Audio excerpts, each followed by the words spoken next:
Première épître de Paul aux Thessaloniciens, chapitre 1er. Paul et Sylvain et Timothée, à l'église des Thessaloniciens, qui est en Dieu le Père et en Jésus-Christ le Seigneur, que la grâce et la paix vous soient données. Nous rendons continuellement grâce à Dieu pour vous tous, faisant mention de vous dans nos prières, nous rappelant sans cesse l'œuvre de votre foi, le travail de votre charité et la fermeté de votre espérance en notre Seigneur Jésus-Christ devant Dieu notre Père. Nous savons, frères bien-aimés de Dieu, que vous avez été élus. Notre évangile ne vous ayant pas été prêché en parole seulement, mais avec puissance, avec l'Esprit Saint et avec une pleine persuasion, car vous n'ignorez pas que nous nous sommes montrés ainsi parmi vous à cause de vous. Et vous-même, vous avez été mes imitateurs et ceux du Seigneur, en recevant la parole au milieu de beaucoup de tribulations avec la joie du Saint-Esprit, en sorte que vous êtes devenus un modèle pour tous les croyants de la Macédoine et de l'Achaïe. Non seulement, en effet, la parole du Seigneur a retenti chez vous dans la Macédoine et dans l'Achaïe, mais votre foi en Dieu s'est fait connaître en tout lieu, de telle manière que nous n'avons pas besoin d'en parler. Car on raconte, à notre sujet, quel accès nous avons eu auprès de vous et comment vous vous êtes convertis à Dieu, en abandonnant les idoles pour servir le Dieu vivant et vrai, et pour attendre des cieux son Fils, qu'il a ressuscité des morts, Jésus, qui nous délivre de la colère à venir. Vous savez vous-même, frères, que notre arrivée chez vous n'a pas été sans résultat. Après avoir souffert et reçu des outrages à Philippe, comme vous le savez, nous prîmes de l'assurance en notre Dieu, pour vous annoncer l'évangile de Dieu, au milieu de bien des combats. Car notre prédication ne repose ni sur l'erreur, ni sur des motifs impurs, ni sur la fraude, mais selon que Dieu nous a jugés dignes de nous confier l'évangile. Ainsi, nous parlons non comme pour plaire à des hommes, mais pour plaire à Dieu, qui sonde nos cœurs. Jamais, en effet, nous n'avons usé de paroles flatteuses, comme vous le savez. Jamais nous n'avons eu la cupidité pour mobile, Dieu en est témoin. Nous n'avons point cherché la gloire qui vient des hommes, ni de vous, ni des autres. Nous aurions pu nous produire avec autorité, comme apôtres de Christ. Mais nous avons été pleins de douceur au milieu de vous, de même qu'une nourrice prend un tendre soin de ses enfants. Nous aurions voulu, dans notre vive affection pour vous, non seulement vous donner l'évangile de Dieu, mais encore nos propres vies, tant vous nous étiez devenus chers. Vous vous rappelez, frères, notre travail et notre peine, nuit et jour à l'œuvre, pour n'être à charge à aucun de vous. Nous vous avons prêché l'évangile de Dieu. Vous êtes témoins, et Dieu l'est aussi, que nous avons eu envers vous qui croyez une conduite sainte, juste et irréprochable. Vous savez aussi que nous avons été pour chacun de vous ce qu'un père est pour ses enfants, vous exhortant, vous consolant, vous conjurant de marcher d'une manière digne de Dieu qui vous appelle à son royaume et à sa gloire. C'est pourquoi nous rendons continuellement grâce à Dieu de ce qu'en recevant la parole de Dieu que nous vous avons fait entendre, vous l'avez reçue non comme la parole des hommes, mais ainsi qu'elle l'est véritablement, comme la parole de Dieu qui agit en vous qui croyez. Car vous, frères, vous êtes devenus les imitateurs des églises de Dieu qui sont en Jésus-Christ dans la Judée, parce que vous aussi, vous avez souffert de la part de vos propres compatriotes les mêmes maux qu'elles ont souffert de la part des Juifs. Ce sont ces Juifs qui ont fait mourir le Seigneur Jésus et les prophètes, qui nous ont persécutés, qui ne plaisent point à Dieu et qui sont ennemis de tous les hommes, nous empêchant de parler aux païens pour qu'ils soient sauvés, en sorte qu'ils ne cessent de mettre le comble à leurs péchés. Mais la colère a fini par les atteindre. Pour nous, frères, après avoir été quelque temps séparés de vous de corps, mais non de cœur, nous avons eu d'autant plus ardemment le vif désir de vous voir. Aussi, voulions-nous aller vers vous, du moins moi, Paul, une et même 2 fois, mais Satan nous en a empêchés, qui est en effet notre espérance, ou notre joie, ou notre couronne de gloire. n'est-ce pas vous aussi, devant notre Seigneur Jésus lors de son avènement? Oui, vous êtes notre gloire et notre joie. C'est pourquoi, impatients que nous étions et nous décidant à rester seuls à Athènes, nous envoyâmes Timothée, notre frère, ministre de Dieu dans l'évangile de Christ, pour vous affermir et vous exhorter au sujet de votre foi, afin que personne ne fût ébranlé au milieu des tribulations présentes, car vous savez vous-même que nous sommes destinés à cela. Et lorsque nous étions auprès de vous, nous vous annoncions d'avance que nous serions exposés à des tribulations, comme cela est arrivé et comme vous le savez. Aussi, dans mon impatience, j'envoyai m'informer de votre foi dans la crainte que le tentateur ne vous eût tenté et que nous n'eussions travaillé en vain.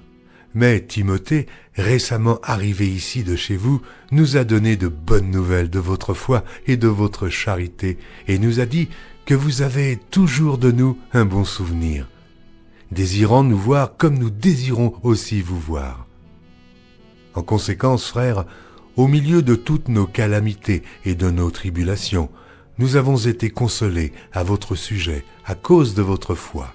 Car maintenant nous vivons, puisque vous demeurez fermes dans le Seigneur.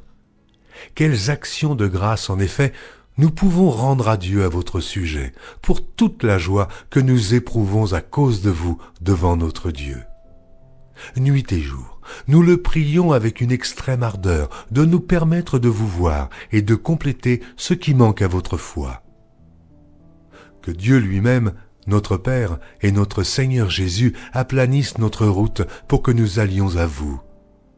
Que le Seigneur augmente de plus en plus parmi vous et à l'égard de tous cette charité que nous avons nous-mêmes pour vous, afin d'affermir vos cœurs, pour qu'ils soient irréprochables dans la sainteté devant Dieu notre Père, lors de l'avènement de notre Seigneur Jésus avec tous ses saints. Au reste, frères, puisque vous avez appris de nous comment vous devez vous conduire et plaire à Dieu, et que c'est là ce que vous faites, nous vous prions et nous vous conjurons au nom du Seigneur Jésus de marcher à cet égard de progrès en progrès. Vous savez en effet quels préceptes nous vous avons donnés de la part du Seigneur Jésus. Ce que Dieu veut, c'est votre sanctification, c'est que vous vous absteniez de l'impudicité, c'est que chacun de vous sache posséder son corps dans la sainteté et l'honnêteté, sans vous livrer à une convoitise passionnée comme font les païens qui ne connaissent pas Dieu. C'est que personne n'use envers son frère de fraude et de cupidité dans les affaires, parce que le Seigneur tire vengeance de toutes ces choses, comme nous vous l'avons déjà dit et attesté. Car Dieu ne nous a pas appelés à l'impureté, mais à la sanctification. Celui donc qui rejette ses préceptes ne rejette pas un homme, mais Dieu, qui vous a aussi donné son Saint-Esprit. Pour ce qui est de l'amour fraternel, vous n'avez pas besoin qu'on vous en écrive, car vous avez vous-même appris de Dieu à vous aimer les uns les autres. Et c'est aussi ce que vous faites envers tous les frères dans la Macédoine entière. Mais nous vous exhortons, frères, à abonder toujours plus dans cet amour et à mettre votre honneur à vivre tranquille, à vous occuper de vos propres affaires et à travailler de vos mains, comme nous vous l'avons recommandé, en sorte que vous vous conduisiez honnêtement envers ceux du dehors et que vous n'ayez besoin de personne. Nous ne voulons pas, frères, que vous soyez dans l'ignorance au sujet de ceux qui dorment, afin que vous ne vous affligiez pas comme les autres qui n'ont point d'espérance. Car si nous croyons que Jésus est mort et qu'il est ressuscité, croyons aussi que Dieu ramènera par Jésus et avec lui ceux qui sont morts. Voici en effet ce que nous vous déclarons d'après la parole du Seigneur. Nous les vivants, restés pour l'avènement du Seigneur, nous ne devancerons pas ceux qui sont morts. Car le Seigneur lui-même, à un signal donné, à la voix d'un archange et au son de la trompette de Dieu, descendra du ciel, et les morts en Christ ressusciteront premièrement. Ensuite, nous les vivants qui serons restés, nous serons tous ensemble enlevés avec eux sur des nuées à la rencontre du Seigneur dans les airs, et ainsi nous serons toujours avec le Seigneur. Consolez-vous donc les uns les autres par ces paroles. Chapitre 5. Pour ce qui est des temps et des moments, vous n'avez pas besoin, frères, qu'on vous en écrive. Car vous savez bien vous-même que le jour du Seigneur viendra comme un voleur, dans la nuit. Quand les hommes diront « paix et sûreté », alors une ruine soudaine les surprendra comme les douleurs de l'enfantement surprennent la femme enceinte, et ils n'échapperont point. Mais vous, frères, vous n'êtes pas dans les ténèbres, pour que ce jour vous surprenne comme un voleur. Vous êtes tous des enfants de la lumière et des enfants du jour. Nous ne sommes point de la nuit, ni des ténèbres. Ne dormons donc point comme les autres, mais veillons et soyons sobres. Ceux qui dorment, dorment la nuit, et ceux qui s'enivrent, s'enivrent la nuit. Mais nous qui sommes du jour, soyons sobres, ayant revêtu la cuirasse de la foi et de la charité, et ayant pour casque l'espérance du salut. Car Dieu ne nous a pas destinés à la colère, mais à l'acquisition du salut par notre Seigneur Jésus-Christ, qui est mort pour nous, afin que, soit que nous veillions, soit que nous dormions, nous vivions ensemble avec lui. C'est pourquoi, exhortez-vous réciproquement et édifiez-vous les uns les autres comme en réalité vous le faites. Nous vous prions, frères, d'avoir de la considération pour ceux qui travaillent parmi vous, qui vous dirigent dans le Seigneur et qui vous exhortent. Ayez pour eux beaucoup d'affection à cause de leur œuvre. Soyez en paix entre vous. Nous vous prions aussi, frères. Avertissez ceux qui vivent dans le désordre, consolez ceux qui sont abattus, supportez les faibles, usez de patience envers tous. Prenez garde que personne ne rende à autrui le mal pour le mal, mais poursuivez toujours le bien, soit entre vous, soit envers tous. Soyez toujours joyeux, priez sans cesse. Rendez grâce en toutes choses, car c'est à votre égard la volonté de Dieu en Jésus-Christ. N'éteignez pas l'esprit, ne méprisez pas les prophéties, mais examinez toutes choses, retenez ce qui est bon. Abstenez-vous de toute espèce de mal. Que le Dieu de paix vous sanctifie lui-même tout entier, et que tout votre être, l'esprit, l'âme et le corps, soit conservé irrépréhensible lors de l'avènement de notre Seigneur Jésus-Christ. Celui qui vous a appelé est fidèle, et c'est lui qui le fera. Frères, priez pour nous. Saluez tous les frères par un saint baiser.